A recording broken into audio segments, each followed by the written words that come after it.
A few months back, I ordered an electric car in the US from a company called Aptera, which is an electric vehicle startup. Their electric car is claimed to be up to do 1,000 miles. And you can charge the thing only on solar. It's got solar panels on the roof and on the bonnet and the cover of the car. It's amazing.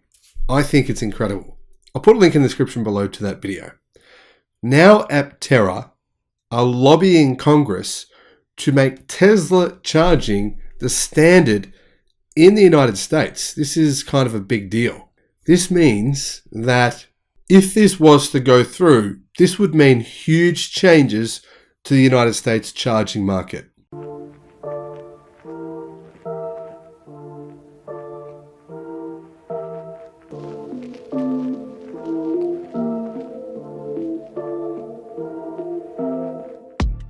Hello my friends, welcome to the channel. I'm the Electric Viking, great to see you. Welcome to the new subscribers to the channel and welcome back everyone else. Now Aptera has launched a petition to ask Congress to make Tesla superchargers and its Tesla plug, its proprietary plug, which is different to what's used by most other companies, the standard for electric vehicles in the US. It kind of would have made a lot of sense if this had happened many years ago, but now that it hasn't happened, I'm not sure it makes as much sense now. When Tesla started making electric cars, there was no dominant charging standard, and therefore Tesla developed its own standard. Things have changed a lot since then though. And now CCS has become a global standard. CCS is pretty much what's used in, Europe. Here in Australia it's even used.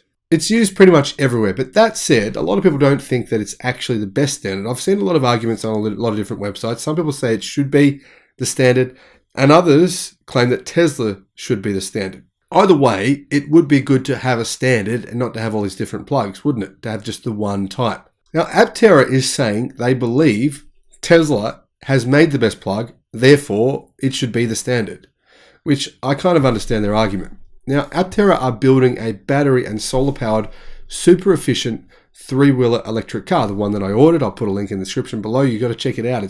It's insane. I love what they're doing.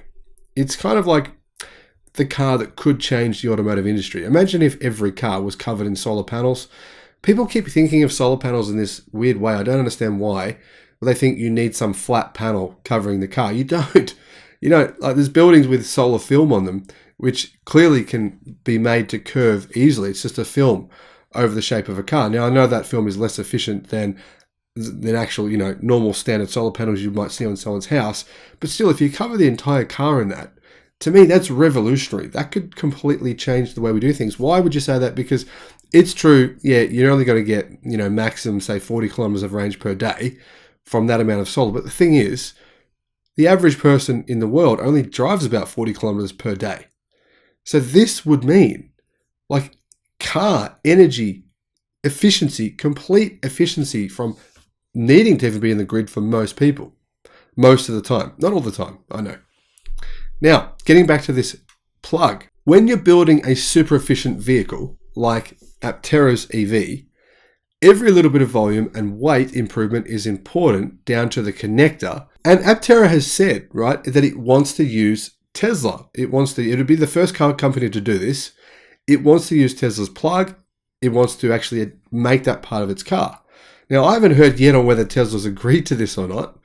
Hopefully they do. This would be a good thing in my view. Aptera also said that they want to encourage broader adoption of the Tesla connector, but they haven't said yet on how they're going to go about doing that. But now it looks like we have an answer to that question, right?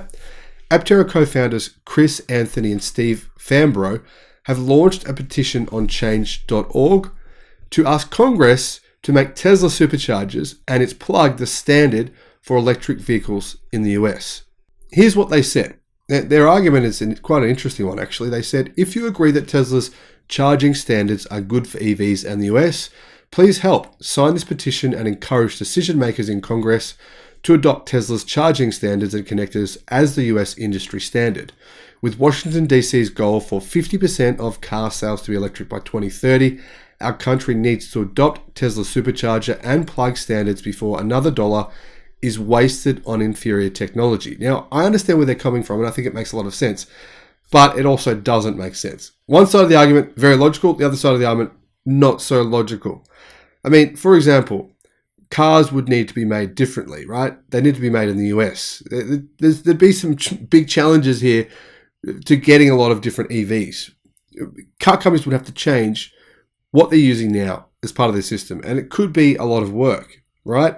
As part of their arguments, they say that the current CCS and SAE J1772 standards are clunky, cumbersome, and expensive compared to Tesla's lightweight, incredibly efficient, elegant connector. Very kind of them to say that, I thought. They also cite a report by The Electric that says that the superchargers Tesla planned to deploy in Texas cost about 1/5 of the stations planned by other charging network owners. Now, this is extremely important. I mentioned this in another video as well. 1/5 of the cost per charger. That is completely, it's not even exaggerating in the slightest to say that is a game changer, 1/5 of the cost. I mean, imagine if you could buy an EV for 10 grand versus 50 grand and it provided the exact same measurable benefit. That's essentially what we're talking about here. The two founders said, if our country began to support Tesla's charging standards now, we could begin expanding our infrastructure at a much reduced cost, saving $4 billion on projected charging infrastructure spending through 2027. Imagine what other EV programs we could support with that $4 billion in savings. Now, the petition only has 1,000 signatures so far. If you want to sign it, I'll put a link in the description below to that petition page. Now, they make a really good point in terms of the savings. The savings are true. In Texas, right, the government there has given money to different charging companies. They've given some to Tesla, they've given some to others. But the thing is, that is what enabled us to discover that it costs Tesla 1/5 of the amount of money to deploy a charger versus the other competition, 1/5. And that is a huge difference, right? If funding from the government supports the deployment of chargers, then obviously we'll get 5 times as many chargers deployed if they're all Teslas versus the competition. And that is where I can see where Aptera's argument actually starts to make a lot of sense. Now, many people agree with what Aptera is saying. They say that it's a good argument, it's logical. They've used both CCS chargers and Tesla chargers. Their experience with Tesla chargers is almost universally better, but it's too late. Trying to force this standard on all the other automakers in the world at this point in time would just be an impossible task, and it wouldn't happen, or at least it would take many years for it to happen.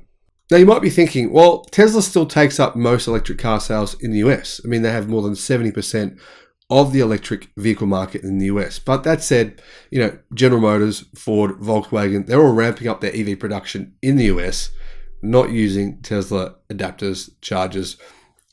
Getting them to change now would be a massive amount of work, and it's just not realistically going to happen.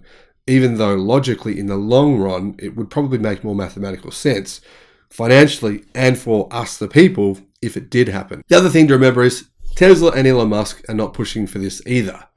I think Aptera would need Elon and Tesla to be 100% on board with this, and maybe 100% on board with pushing this in the sense of funding, in the sense of saying, you know what, we know this is going to be hard. We'll help to provide some funding for this to happen for, say, small companies, or for, say, companies like Rivian or Lucid or whoever else needs to come on board. But realistically, at this point in time, I think it's just too late for this to happen, although it would be the ideal scenario. I mean, right now, Tesla's plugs are actually on more than 80% of all fast-charging electric vehicles in the US. But Tesla would need 100% to be all in on this, to do its part, to try to convince Congress and the public that its connector is not only available, it's royalty-free to any automaker that wants to use it. And I don't think that's going to happen anytime soon. It's 3 to 5 years too late.